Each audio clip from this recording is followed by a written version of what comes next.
The moment Sarah felt her baby's weight finally settle against her chest, exhausted tears she'd been holding back for 3 days finally spilled down her cheeks. Little Emma had been crying for the past 40 minutes, and Sarah had walked the narrow aisle of the airplane until her legs trembled, bouncing and shushing and praying that her daughter would just please fall asleep. The other passengers' stares had long since burned through her already fragile composure. She heard every sigh, caught every eye roll, felt every ounce of their irritation as if it were a physical weight pressing down on her shoulders. At 23 years old, sitting in this cramped economy seat with a screaming infant and exactly $47 left in her bank account, Sarah had never felt more alone in her entire life. She hadn't planned for any of this. 3 months ago, she'd been working double shifts at a diner in Phoenix, trying to save enough money to give Emma a decent life. Then her mother got sick, really sick,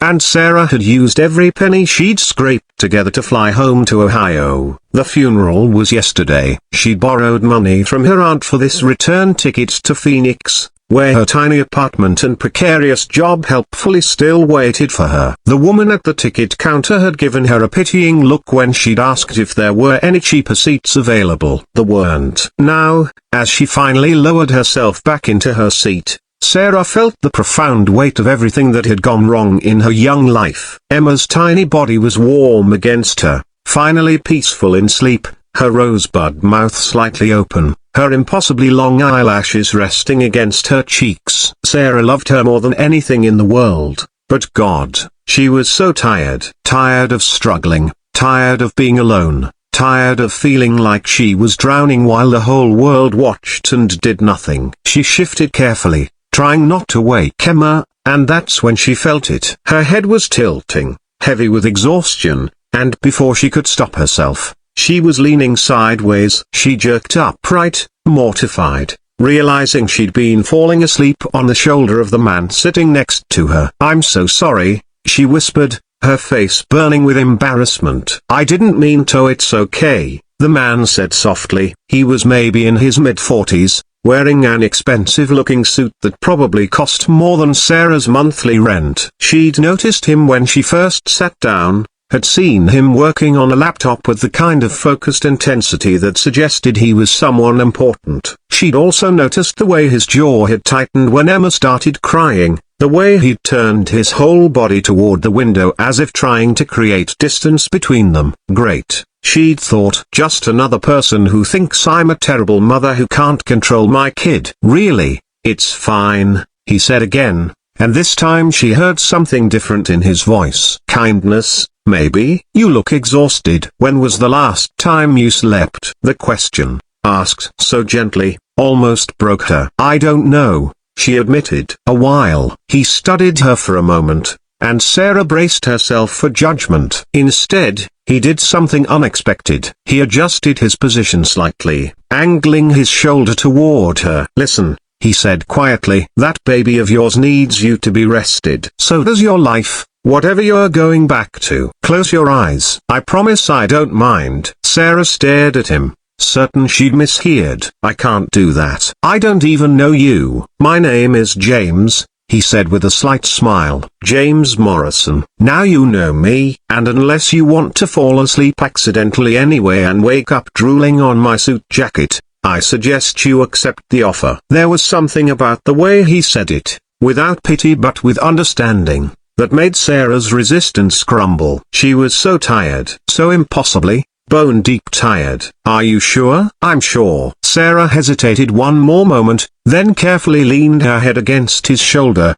adjusting Emma's weight so the baby was secure between them. The last thing she remembered before sleep claimed her was the faint scent of expensive cologne and the surprising comfort of a stranger's kindness. She woke to the sound of the flight attendant's voice announcing their descent into Phoenix. For a confused moment, Sarah didn't know where she was. Then it all came rushing back. The funeral, the flight, the baby, the man. She jerked upright, immediately checking on Emma, who was still sleeping peacefully. Her daughter was no longer in her arms. Panic flooded through Sarah as she turned to look at James, and that's when she saw what had happened. At some point while she slept, Emma had been repositioned. She was now cradled carefully in James's arms, still sleeping, but wrapped in what looked like an expensive cashmere scarf that definitely hadn't belonged to Sarah. James himself had an airline blanket draped over his suit jacket, which Sarah suddenly realized was because Emma had spit up on it at some point. "Oh my God," Sarah gasped. "I'm so sorry." "Your jacket. I'll pay for the cleaning." "Yeah, Sarah, breathe," James said calmly. She realized with a start that she'd never told him her name. He must have seen her confusion because he nodded toward her lap, where her wallet had apparently fallen open at some point. "Your ID was showing, and don't worry about the jacket. It's just a jacket." "That jacket probably costs more than my car," Sarah said, horrified, looking at the stain. "Then it was too expensive anyway," James replied with a shrug. He looked down at Emma with an expression Sarah couldn't quite read. "She woke up about an hour ago, fussing. You were completely out, and I figured you needed the sleep more than I needed to work on these quarterly reports. So we came to an agreement, Emma and I. I'd hold her, and she'd refrain from screaming." She mostly kept her end of the bargain. Sarah felt tears welling up again, but these were different from the ones she'd cried earlier. "Why would you do that? You don't even know us." James was quiet for a long moment, still looking at Emma. When he finally spoke, his voice was rough with emotion. "I had a daughter once. She'd be about 24 now, if she'd lived. Brain tumor, when she was 6. He cleared his throat. "That was 17 years ago, but I remember what it felt like to hold her, to want to protect her from everything. And I remember my wife, running herself ragged trying to take care of everything after the diagnosis. Everyone telling her she looked tired, but nobody actually helping." "I'm so sorry," Sarah whispered, not knowing what else to say. "Me too," James smiled sadly. "But watching you with your daughter, seeing how much you love her even when you're clearly at the end of your rope, it reminded me of something I'd forgotten. That kindness doesn't cost anything, but it can mean everything." The plane touched down, and around them, passengers began gathering their belongings. James carefully transferred Emma back to Sarah's arms, and Sarah noticed several things at once. Emma was wearing a different diaper than the one Sarah had last changed. There was an empty baby food container in the seat pocket that Sarah definitely hadn't packed. And when she looked in her diaper bag, she found it had been restocked with supplies she couldn't afford and hadn't bought. "James, what did you?" The flight attendant helped, he said quickly, standing up to retrieve his carry-on from the overhead bin. "Turns out, first-class passengers get extra amenities." "Who knew?" It was such an obvious lie that Sarah almost laughed. "Before you argue," he continued, pulling out his phone, "I need to ask you something. What are you going back to in Phoenix? Job, family, support system?" The question was so direct that Sarah answered honestly. "A waitressing job that might have already replaced me. A studio apartment I'm probably going to lose because I'm 3 weeks behind on rent. No family, no support system. Just Emma and me against the world." James nodded slowly, as if confirming something he'd already suspected. He tapped something on his phone, then looked at her seriously. "I'm going to give you my card. On the back, I've written the name and number of someone I know in Phoenix. Her name is Rachel Chen, and she runs a program that helps single parents get on their feet. Housing assistance, job placement, childcare, the whole package. You call her tomorrow morning and tell her I sent you." "I can't accept charity," Sarah said automatically, even as her heart leapt at the possibility. "It's not charity," James said firmly. "It's a hand up, not a handout. The program exists because people pay into it, and Rachel's job is to help people like you who just need a break. You'll pay it back someday by being there for someone else who needs help. That's how it works." They were moving down the aisle now, shuffling towards the exit with the other passengers. Sarah clutched Emma with one arm and the business card James had pressed into her hand with the other. "Why are you doing this?"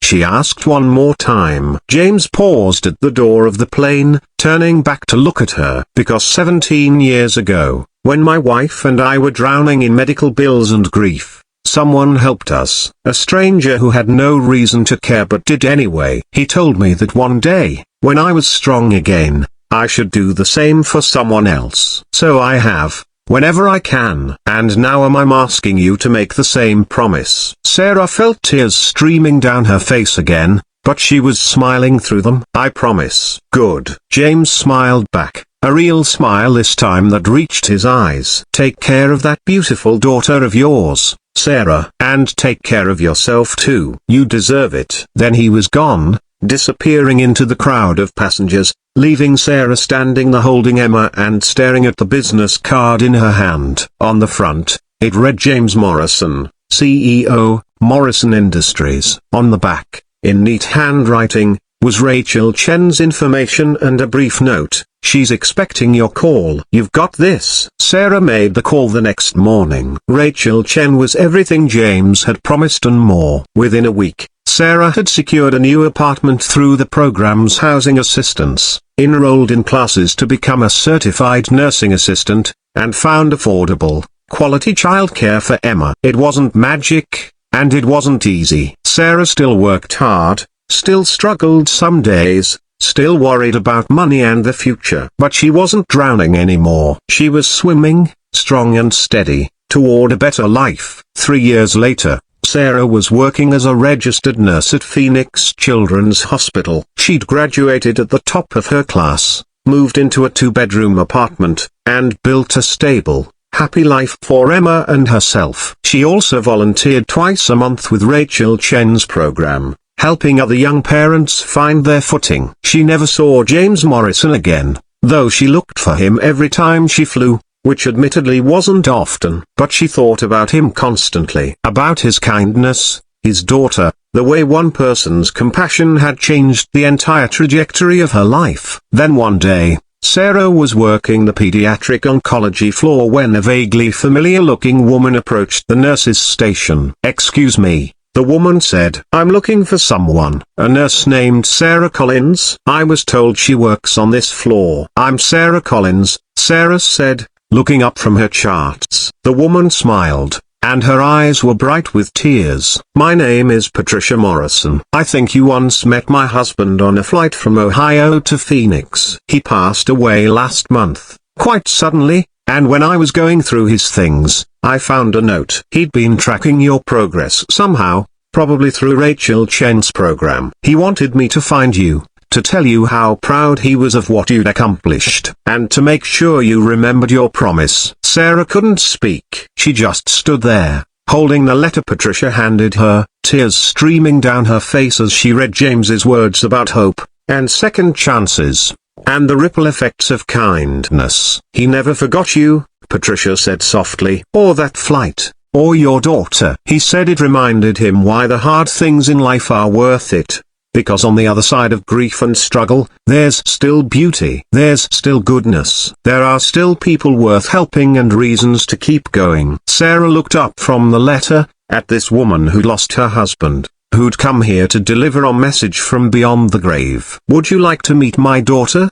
she asked. "Emma's in daycare downstairs, but I'm on break in 20 minutes. I'd love for you to see what your husband's kindness made possible." Patricia smiled through her tears. "I'd like that very much." That evening, Sarah tucked Emma into bed and pulled out the business card she still kept in her wallet, worn now from 3 years of being carried everywhere. Tomorrow, she would call Rachel Chen and sign up to sponsor another family through the program, using money she'd been carefully saving for exactly this purpose. The cycle of kindness would continue, radiating outward like ripples in water, touching lives that James Morrison would never know about, that Sarah herself might never meet. But it would continue, because one man on an airplane had chosen compassion over convenience, had seen a struggling young mother and decided to help rather than judge. Sarah fell asleep that night thinking about James, about Patricia, about Emma, about all the people she would help in the years to come. And she made a silent promise to the stranger who'd changed her life: "I'll keep paying it forward. I'll be the shoulder someone leans on. I'll be the kindness someone needs. I promise."